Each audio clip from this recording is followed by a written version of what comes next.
ஹெல்தியான முருங்கைக்கீரை பருப்பு கடையல். 1 கப் கீரை, 1 கப் பருப்பு, ஊற வச்ச புளி, தக்காளி, வெங்காயம், பச்சை மிளகாய், பூண்டு, மஞ்சள், தனி மிளகாய் தூள், சாம்பார் பொடி,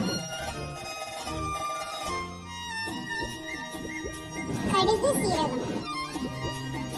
பருப்பு வேகும் போது கொஞ்சம் எண்ணெய் போட்டா சீக்கிரம் பருப்பு வெந்துடும்.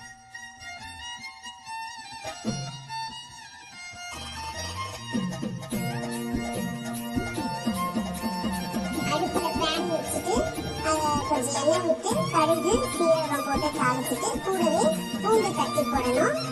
வெங்காயம், தக்காளி எல்லாம் நல்லா வதங்கிட்டு அதுக்கப்புறமா அது கொஞ்சம் நல்ல ஸ்நாக்ஸ் ஆகிற அளவுக்கு வதங்கட்டும்.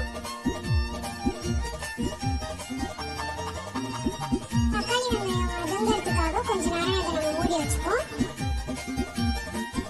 கீரை போட்டு கொஞ்சம் கிளறி விடணும், ஒன்னோட ஒன்று ஒட்டாம இருக்கிற அளவுக்கு.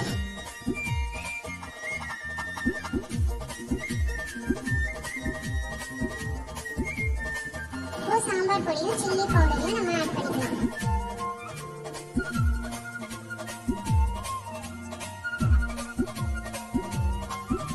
இப்போ வதக்கும் போதே கொஞ்சம் வேக வச்ச பருப்பையும் நம்ம சேர்த்து அது கூட வதக்கிக்கலாம்.